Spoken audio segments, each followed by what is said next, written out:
최근 수원 삼성의 경기를 보면 정말 공격에 올인한 팀이라고 부를 수 있을 정도로 정말 공격력 하나만큼은 최고의 모습을 보여주고 있거든요. 현재 리그에서도 인천이 1위, 수원 삼성이 2위인데 득점만 놓고 보면 수원 삼성이 47골로 1위를 달리고 있습니다. 인천보다 3골을 더 넣었거든요. 그리고 23경기에서 47골이면 경기당 2골 이상의 페이스를 보여주고 있는 거니까 정말 엄청난 공격력을 보여주고 있는 거예요. 그런데 여기서 문제는 득점만큼 실점 또한 많다는 게 문제입니다. 이게 인천과 비교하면 굉장히 흥미로운데 인천과 비교해보면 수원보다 3골을 못 넣었죠. 그런데 수원 같은 경우는 인천보다 3골을 더 넣었지만 실점만 놓고 보면 인천보다 15골을 더 먹혔습니다. 그러다 보니까 여기서 득실차가 굉장히 재밌어요. 인천이 플러스 29, 수원 삼성은 플러스 17입니다. 수원 삼성이 분명 득점에 있어서는 3골을 인천보다 더 넣었는데 득실차만 놓고 보면 10골 이상 차이가 난다 라는 건 그만큼 수원 삼성이 실점이 많기 때문에 성적이 인천이 1대0으로 이길 때 수원 삼성이 2대2 혹은 3대3 이렇게 실점을 많이 하면서 비기는 경기 혹은 패배하는 경기가 존재한다 라는 거겠죠. 그런데 여기서 또 재밌는 건 수원 삼성이 최근에 득점을 굉장히 많이 하고 있는 이유 중에 하나는 수비적인 면이 영향을 많이 주고 있습니다. 어떤 거냐면 수원 삼성은 미드블록, 볼을 가지고 있지 않았을 때 경기장의 중앙 지역에서 수비하는 것이 굉장히 뛰어나요. 그러다 보니까 기본적으로 변성환 감독이 상대가 볼을 잡았을 때 상대가 안정적으로 볼을 소유하게 되면 미드블록으로 내려가서 수비를 갖추고 기다리는 편입니다. 이 미드블록에서 수비를 한다라는 뜻은 경기장을 3등분했을 때 하이블록, 미드블록, 로우블록이 있는데 아래쪽까지 내려가지 않고 그리고 너무 공격적으로 튀어나가지 않으면서 어느 정도의 라인을 맞추고 기다린다는 거죠. 그리고 여기서 앞쪽에 있는 세라핌, 파울리뉴, 김지현, 일류첸코, 박지원, 브루노 실바 등등등 수원 삼성의 이 앞쪽에 있는 선수들이 달려나가는 데 능한 선수들이 굉장히 많습니다. 그러다 보니까 여기서 이제 얻을 수 있는 장점은 어떤 거냐면 기다리고 있다가 라인을 완전히 내리지 않고 미드블록에서 수비를 하고 있다가 상대가 이 안쪽으로 패스를 넣어줄 때 그때 수원 삼성은 여기서 볼을 끊어낸 이후에 상대가 공격을 할 때 어느 정도 라인을 올리는 상태니까 라인이 올라와 있을 때 끊어낸 이후에 여기서 빠르게 역습이 된다는 거죠. 사실 그래서 수원 삼성이 경기를 보면 득점을 굉장히 많이 하다 보니까 점유율이 높을 것으로 예상이 되지만 수원 삼성의 점유율이 그렇게 높진 않습니다. 수원 삼성이 현재 리그에서도 5번째로 점유율이 높은 팀이거든요. 인천과 비교해보면 인천은 최소 실점 팀인데 수원 삼성과의 점유율이 꽤 좀 차이가 나는 것을 볼 수가 있죠. 이런 걸 보면 변성환 감독도 이제 수원 삼성에 부임해서 본인의 이제 스타일을 찾아나가는 과정에서 처음에는 정말 볼을 많이 점유하고 상대를 좀 압도하는 그런 축구를 많이 하다가 점점 더 시간이 지나면서 선수들의 스피드, 공간이 좀 생겨야 되니까 우리가 볼을 점유하면서 상대가 내려앉는 그런 경기를 만들지 않고 오히려 상대가 올라오게끔 만들고 우리가 볼을 빼앗아내자마자 빠르게 뛰어나갈 수 있는 이런 경기를 좀 만들고 있어요. 그래서 예를 들면 지난 주말 경기를 보면 이런 장면이죠. 이 장면을 보면 수비 라인을 어느 정도 올린 상태에서 약간 앞쪽에서 이제 수비를 만들고 있는 걸 볼 수가 있습니다. 이 수비 블록을 만들고 있다가 상대가 이 안쪽으로 들어오기를 좀 기다리는 거예요. 그래서 수원 삼성이 앞쪽에 있는 공격진들도 과감하게 달려가서 전방 압박을 위해서 달려들거나 그러지 않거든요. 약간 기다리면서 수비 블록을 딱 만들어 놓는 이런 상황인데 여기서 수비 블록을 만들어 놨을 때 상대가 이 안쪽으로 패스를 넣어줍니다. 근데 수원 삼성이 수비 블록을 이미 만들었기 때문에 이 안쪽에서 볼이 통과가 안 돼요. 그래서 여기서 끊습니다. 그러면 상대는 라인이 올라와 있는데 수원 삼성이 이 공간에서 끊어버리면 끊자마자 수원 삼성의 발빠른 공격수들이 달려나갈 수 있는 이런 상황이 되겠죠. 그러다 보니까 여기서도 수원 삼성이 볼을 끊어냄과 동시에 바로 달려나가기 시작합니다. 박지원, 파울리뉴, 김지현, 세라핌 이 4명의 선수가 달려가요. 그래서 여기서는 끊어내자마자 바로 파울리뉴에게 패스가 넘어가고요. 파울리뉴에게 패스가 넘어가자마자 김지현 선수가 뜁니다. 그리고 박지원 선수, 세라핌 이 선수들이 뛰어가요. 그러면서 여기서 이제 파울리뉴가 돌아섰는데 이 움직임 자체를 변성환 감독이 굉장히 잘 만들더라고요. 예를 들면 여기서도 김지현이 가만히 있는 게 아니라 측면으로 빠져들어가면서 김지현 선수도 키가 크고 피지컬이 좋은데 이 선수의 장점 중에 하나가 빠져들어가는 플레이죠. 그러다 보니까 빠져들어가면서 수비가 한쪽으로 쏠리게 됩니다. 그리고 이때 파울리뉴가 볼을 끌고 올라오면서 빠져들어가는 김지현에게 패스를 줘요. 그러면서 수비가 자연스럽게 김지현에게 끌려나가고 있죠. 그러는 순간 뒤쪽에 있었던 박지원이 요 라인 사이로 들어오기 시작합니다. 그리고 반대편에서는 세라핌이 뛰어나가고 있어요. 그리고 여기서 김지현이 가장 이제 측면에서 볼을 잡아서 수비가 본인에게 끌려 나오니까 그 순간 가운데로 뛰어들어가는 박지원에게 패스를 줄 수가 있습니다. 그리고 여기서 박지원도 이렇게 패스가 들어가는 상황에서 재치있게 뒤로 흘려주고요. 흘려줬을 때 가장 뒤에서 따라오는 세라핌이 여기서 득점을 기록하는 이런 장면이었거든요. 수비 라인을 완전히 내리지 않은 상태에서 어느 정도는 위쪽에서 수비 블록을 만들다가 끊어내자마자 뒷공간으로 뛰어들어가고, 뛰어들어갈 때도 선수들의 움직임 자체가 측면으로 빠지면 한 선수는 가운데로 들어오고 반대편에서도 선수가 뛰어들어간다는 것을 알고 있으니까 흘려주는 이런 과정 자체가 워낙에 물 흐르듯이 나오는 모습을 볼 수가 있었죠. 이 장면도 공격을 전개하는데 처음에는 상대가 라인이 어느 정도 올라와 있을 때 수원이 경기를 진행을 해요. 그리고 패스가 들어갈 때 김지현한테 들어갑니다. 김지현이 받자마자 앞에 있는 파울리뉴에게 떨어뜨려주고요. 여기서 파울리뉴가 떨어뜨려주는 볼 받아서 뒤쪽에 있는 이규성에게 내주는 장면이거든요. 그러니까 어쨌든 여기서도 패스가 전개가 되는데 처음에 김지현에게 패스가 넘어가니까 상대 수비가 살짝 올라와 있습니다. 그 순간 여기서 이제 떨어뜨려주고 뒤에까지 패스가 넘어갔는데 그때 달려 올라가는 세라핌에게 전달이 되는 거죠. 그래서 이 장면에서는 한 번에 이제 앞쪽으로 패스가 연결되는 게 아니라 김지현 선수가 볼을 내준 다음에 재치있게 약간 옆으로 또 빠졌어요.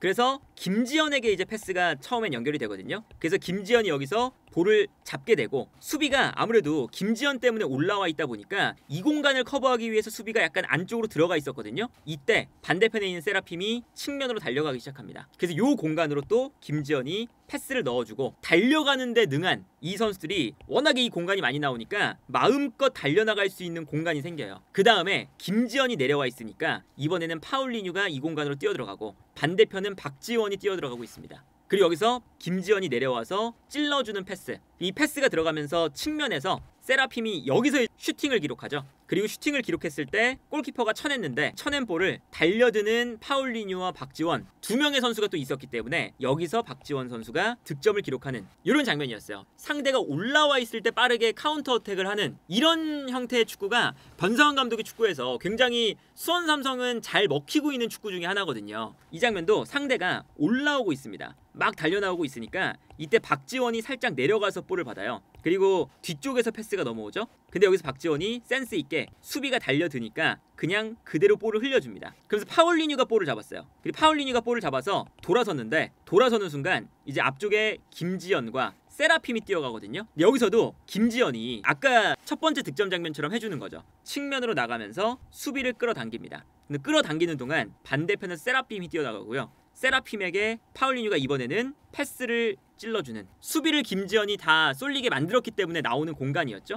여기서 이제 마지막에 세라핌이 좋은 찬스를 잡게 되고, 물론 이게 이제 득점으로 연결되진 않았지만 요 이제 역습 장면도 굉장히 유려하게 선수들이 공간을 분배해서 뛰어나간다 라는 이제 컨셉이 굉장히 잘 잡혀 있어요. 그래서 오히려 수원 삼성이 요즘에 득점을 많이 하고 있는 건 미드블록에서의 수비가 잘 되기 때문이거든요. 그런데 이제 수원 삼성이 문제는 미드블록이 아니라 앞쪽에서의 압박, 하이라인에서의 압박이 여기가 문제입니다. 어떤 거냐면 특히나 공격을 할 때 워낙 수원 삼성은 공격 숫자를 많이 늘리는 팀이에요. 예를 들어 지난 경기의 선발 명단으로 이제 경기를 본다면 왼쪽에 있는 이기재가 공격적으로 올라가고요. 왼쪽 측면에 있는 박지원이 가운데로 좀 들어갑니다. 그러면서 레오, 권한규, 이건희 약간 이제 비대칭적인 3백이 되거든요. 그러다가 이제 이건희가 워낙에 스피드가 빠르니까 뒷공간을 커버하다가 공격이 나올 때는, 공격을 가담할 수 있을 때는 올라가서 세라핌까지 안쪽으로 들어가게 되는 거죠. 그리고 여기에 더해서 미드필더 한 명까지 사실은 공격에 가담을 하는 이런 형태가 나옵니다. 그래서 사실상 미들라인에 한 명만 남아있고 수비라인은 권한규, 레오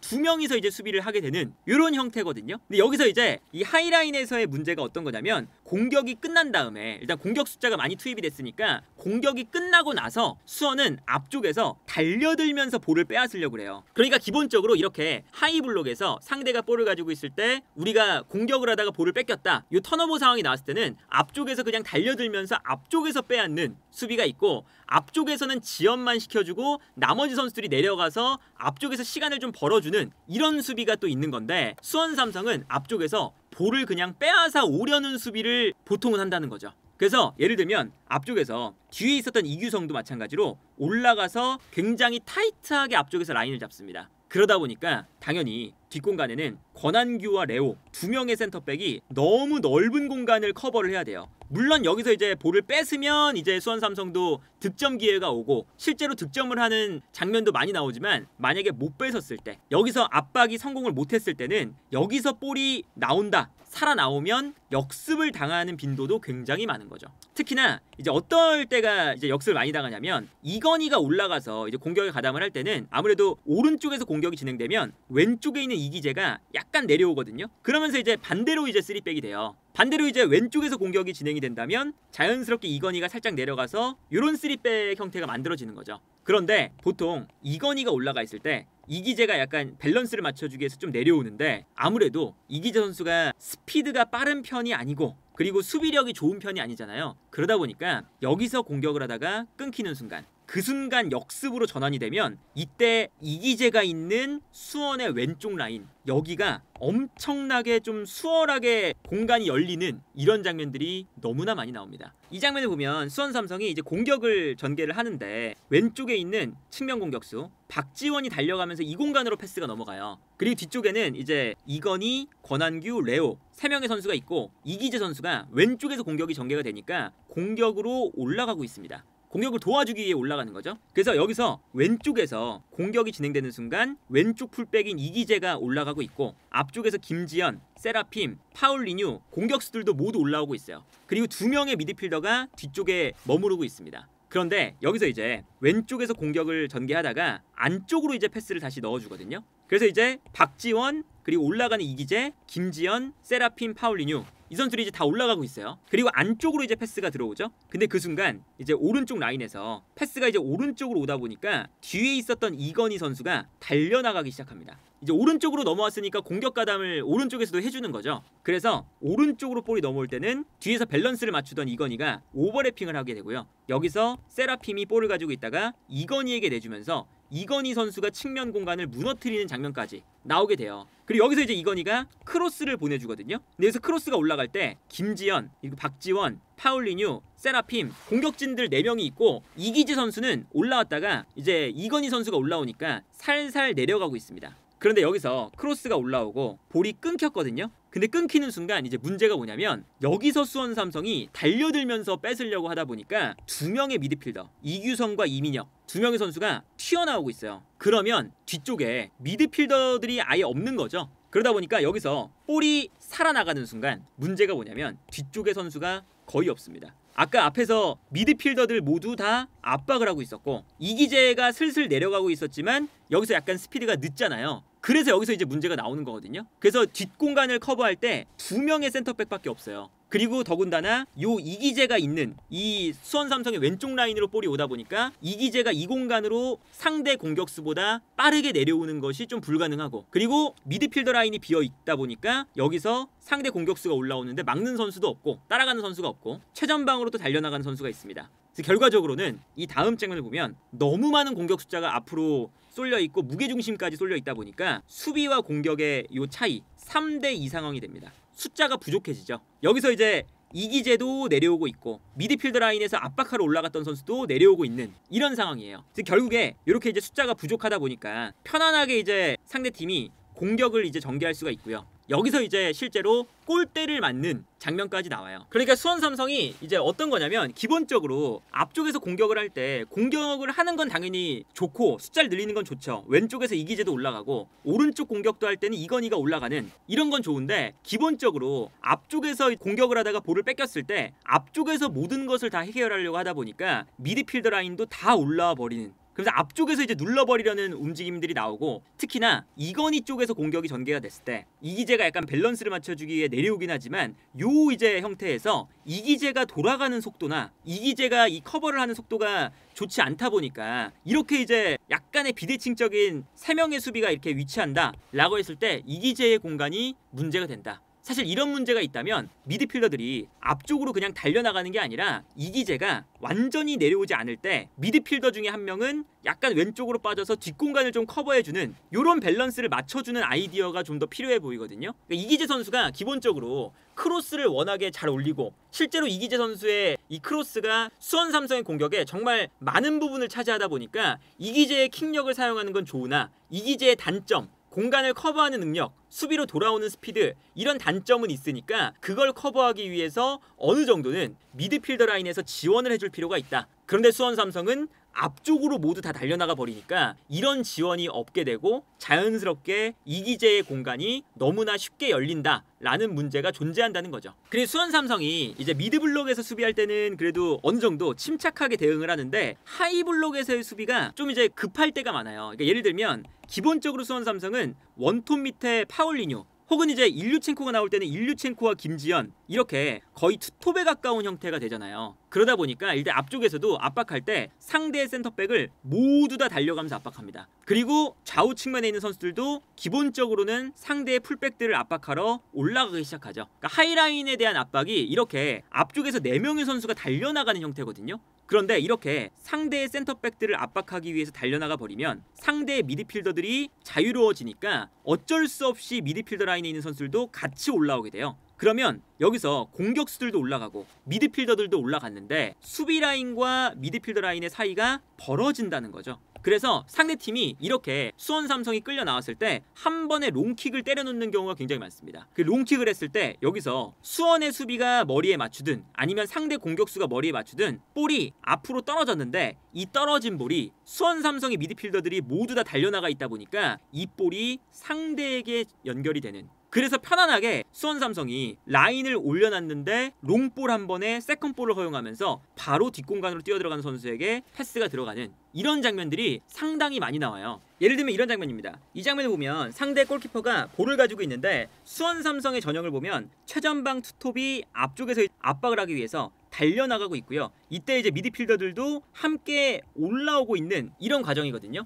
그러다 보니까 여기서 이제 골키퍼가 한 번에 롱킥을 때려줍니다. 특히나 이 공격 라인이 많이 올라와 있기 때문에 롱킥을 때려줬는데 여기서 롱킥을 때려주면 앞쪽에서 이제 공격수들은 내려오기가 이제 힘든 거죠. 그리고 좌우 측면에 있는 선수들도 이미 내려오기가 힘든 위치에 올라가 있어요. 그리고 이게 패스가 앞쪽으로 넘어가면 여기서 볼이 떨어지는 순간 넓은 공간에서 싸움이 전개가 되는 거거든요. 그리고 이 공간에 수원 삼성은 미드필더 2명만이 남아 있습니다. 그래서 여기서 롱킥이 들어간 다음에 볼이 떨어지는 형태인데 떨어지는 형태에서 오른쪽에 있는 이제 이건희가 또 볼을 걷어냈습니다. 그런데 여기서도 이제 보는 것처럼 미드필더 2명이 있지만 앞쪽에 4명의 선수가 모두 올라가 버리니까 여기에 대한 공간이 너무 넓어져 있었어요. 그래서 여기서 이제 이건희가 볼을 걷어냈지만 요 공간에서 이제 상대 선수에게 볼이 넘어갑니다. 그러니까 여기서 이제 문제가 뭐냐면 상대 선수에게 볼이 넘어가는 순간 수원 삼성의 미드필더 중에 한 명은 올라가서 또 압박을 해야겠죠. 그럼 올라가면 올라가는 대로 또 공간이 나오는 거거든요.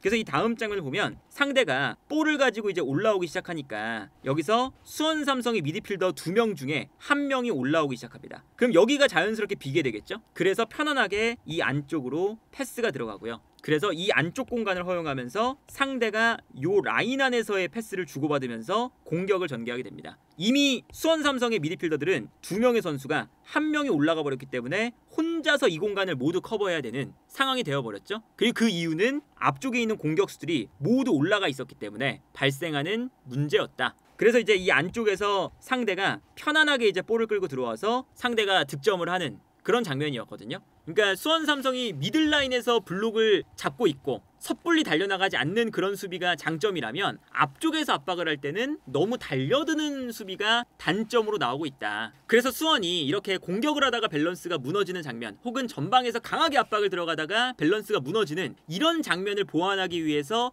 이하라 코치를 영입을 한 거잖아요. 이하라 코치가 수비 전술에 특화가 되어 있는 코치이기 때문에 그러다 보니까 지난 경기의 특징은 어떤 거였냐면 지난 경기에서 천안이 5명의 공격 숫자를 많이 활용했어요. 그러다 보니까 후반전이 되자마자 이하라 코치의 어쨌든 조언이었는지 변성환 감독이 박지원을 한 칸 내립니다. 내려서 5명의 이제 수비를 만들어요. 이건희, 권한규, 레오, 이기재, 박지원 이렇게 5명의 숫자를 만들면서 수비 숫자를 늘리는, 그래서 자연스럽게 이제 밸런스가 이렇게 맞춰지는 형태였거든요. 그래서 예를 들면 이런 장면이 이제 후반전에 많이 나왔죠. 박지원이 내려가서 이기재, 레오, 그리고 권한규, 이제 오른쪽에 이건희까지 5명의 수비 숫자가 배치가 되면서 천안이 이제 공격 숫자를 5명으로 늘리니까 이게 2대0으로 앞서고 있었던 시점이었거든요. 그러다 보니까 내려서 공격대 수비 숫자를 맞춰주고 수비 블럭을 확실하게 잡겠다, 이런 선택들이 어쨌든 이하라 코치가 온 다음에 분명히 경기 중에도 나타나기 때문에 긍정적인 면들이 일단은 발생하고 있다. 다만 여기서 이제 문제는 아직은 이하라 코치가 선수들에 대한 특징을 잘 파악이 100% 안 됐었던 것 같아요. 그래서 이제 어떻게 선택을 했냐면 박지원을 한 칸 내려서 이제 5명의 수비 라인을 만들다가 박지원을 빼고 김민우를 넣습니다. 그리고 여기에 더해서 황석호까지 넣죠. 그래서 황석호는 세라핌과 교체가 돼요. 근데 여기서 이제 어떤 선택을 했냐면 이기재를 다시 왼쪽 풀백으로 기용을 하고 황석호를 내려서 이렇게 5명의 수비 숫자를 만듭니다. 그래서 이렇게 이제 5-4-1의 형태를 아까랑 똑같이 만들긴 하지만 왼쪽 풀백 자리가 박지원에서 이기재로 바뀐 거거든요. 근데 여기서 문제는 이기재 선수가 스피드가 빠른 선수가 아니기 때문에, 그렇기 때문에 시간이 가면 갈수록 여기가 이제 불안한 연결고리가 되어버린 거예요. 그래서 차라리 김민우가 들어왔다면 이기재를 교체를 해버리면서 내보내던가 아니면 김민우를 그냥 요 왼쪽 윙백으로 쓰는 것이 더 나았을 뻔했죠. 실점을 할 때 보면 이런 장면이 나옵니다. 이 장면 보면 이제 수원 삼성 이렇게 5명의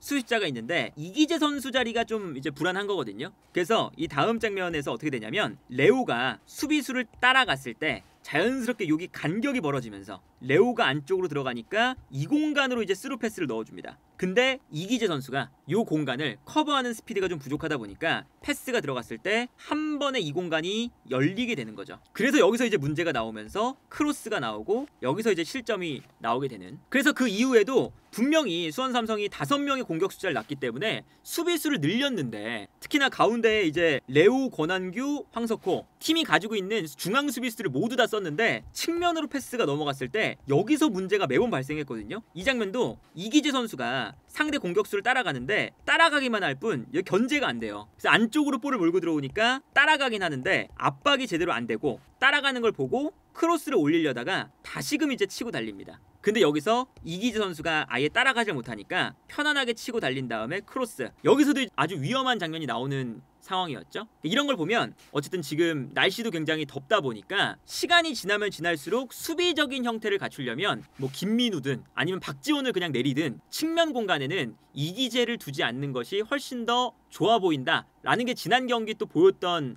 포인트였고, 여기에 더해서 수원 삼성이 지난 경기에서 좀 아쉬웠던 부분 중에 하나가 이런 장면이었어요. 천안이 퇴장을 한 명 당했거든요, 마지막에. 그리고 수원 삼성이 그러면 한 골 차이였기 때문에 상대도 한 명이 퇴장당한 상황, 그리고 경기 종료가 거의 이제 한 10초 정도 남은 상황이었어요. 그러면 여기서는 이제 경기를 끝내기 위해서 시간을 좀 끄는 그런 작업이 있었어야 됐는데 수원 삼성의 선수들이 기본적으로는 공격 1번도로 나가다 보니까 여기서 볼을 끌고 드리블을 합니다, 안쪽으로. 그리고 드리블을 하다가 이제 수비가 쏠리니까 뒤로 패스를 보내줘요. 공격을 하는 거죠. 그리고 여기서 이제 뒤에서 패스를 받은 선수가 안쪽에 있는 선수에게 패스를 주려다가 여기서 이제 끊깁니다. 근데 문제는 뭐냐, 수원 삼성이 마지막까지 공격을 하려다가 앞쪽에 7명이 올라가 있었어요. 그러니까 여기서 끊겨버리면 역습을 당한다는 거죠. 심지어 한 명이 부족한 팀 상대로. 그래서 다음 장면을 보면 상대가 끊어내자마자 이제 역습을 전개를 하는데, 역습이 전개될 때 수원 삼성이 놀랍게도 상대가 한 명 퇴장당했는데 수비는 3명, 달려가는 공격수는 4명이 달려가고 있습니다. 상대가 숫자가 적은데도 불구하고 수원 삼성이 역습을 당하는, 심지어 경기가 끝나기 5초 전에.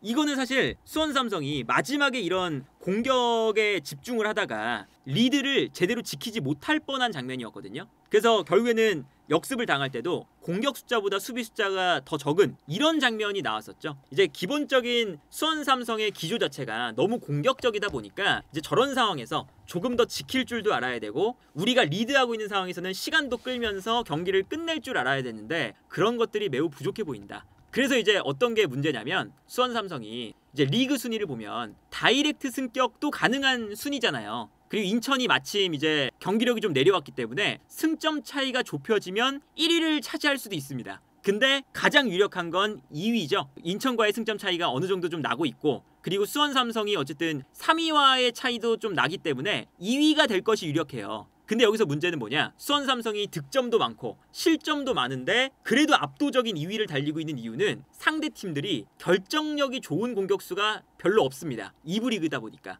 그래서 천안전도 사실은 수원이 실점할 수 있는 위기가 많았는데 상대 공격수들이 마무리를 못 지은 장면들이 되게 많거든요. 그래서 보통 수원 삼성이 수비가 좀 불안해도 상대보다 더 많은 골을 넣으면서 이기는 그런 패턴이거든요. 그런데 K리그 1에 있는 선수들은 수원 삼성이 2등을 하게 되면 K리그 1의 11등과 경기를 하게 되죠.